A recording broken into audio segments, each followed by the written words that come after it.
Rail transit projects in the United States are often seen as being wildly over budget and barely able to be completed at all, let alone on schedule. While a lot of people will point to California high-speed rail as a prime example of rail projects supposedly gone wrong, I think I may have found its eastern seaboard cousin.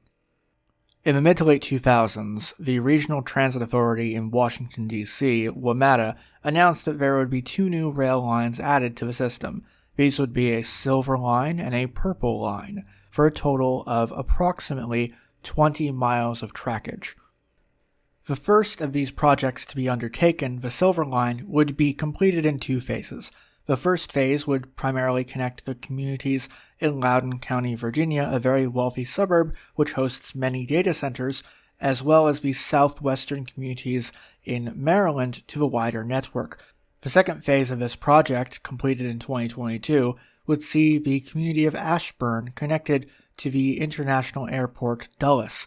Sorry, I got that confused. Dulles International Airport. Why is this code the way it is?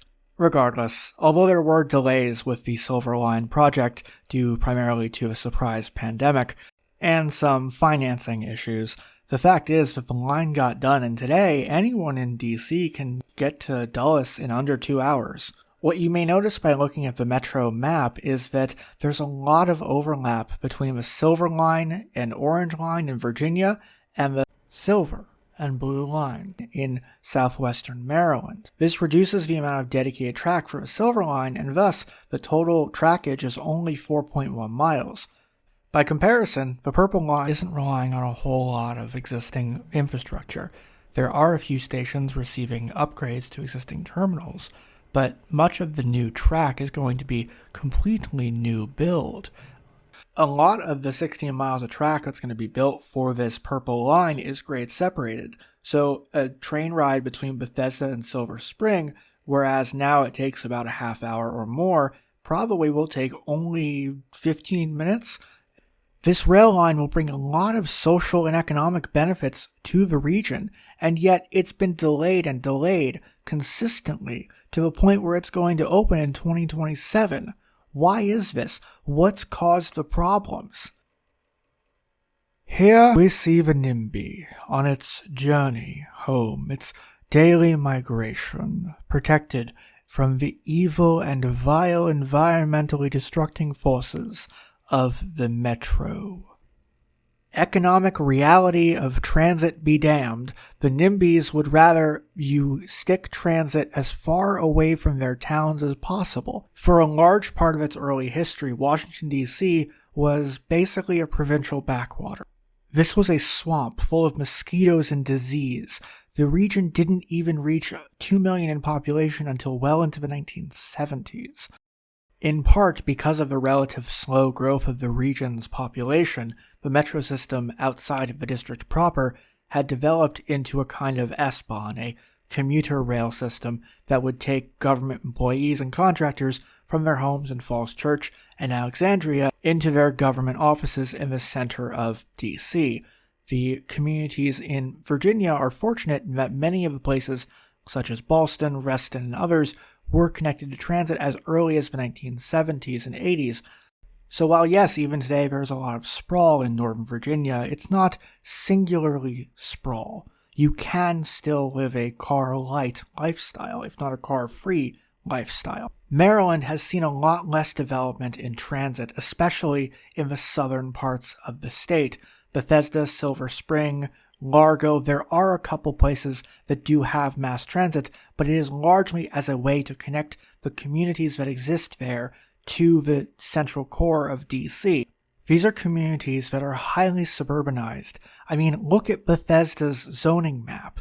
Could you see mass transit working here on a block-by-block scale? I sure couldn't. I barely understand how the current model works. With the encouragement of transit-oriented development, a place like Silver Spring was able to become one of the most densely populated inner-ring suburbs of DC. I would hope that the construction of the Purple Line, when it's finally done and ready in 2042, is able to do the same for the communities in between, these wealthy enclaves of the district. When it was initially proposed, the Purple Line was going to cost somewhere around $9.5 billion. The actual numbers will be on the screen. And over the next 7 years, cost overruns ballooned the price to around $13 billion. Personally speaking, I think people focus way too much on cost. Sure, it might cost 15, 16, 17 billion, and yes, that's kind of a scary number, but when you think about the fact that there will likely be millions of people riding that network over the next 7 to 10 years, it's probably going to pay for itself. Before we end today's video, I would like to share with you my perspective as a blind American who lives in the area. When I was choosing to move here, I had two options. I could either live in the district and pay well above 30% of my income in rent and have the metro be relatively close by, or I could move to the suburbs, a place like Falls Church, and just commute in by Uber to the metro station from which I would, go to work. The costs associated with the Uber I found were $15 to $20 one way each day. Rough estimate, that's $400 every 2 weeks, $800 a month. Even if I'm paying above 50% of my income in rent, that Uber cost alone would be astronomical, and that's not even considering the idea that I want to go someplace that isn't my workplace. To put this into perspective, the monthly transit pass for the DC Metro is just under $200. Which would you choose? Thanks for taking the time to check out this video. If you liked my content, I encourage you to subscribe and leave a comment down below telling me what you think. I'll see you in the next one.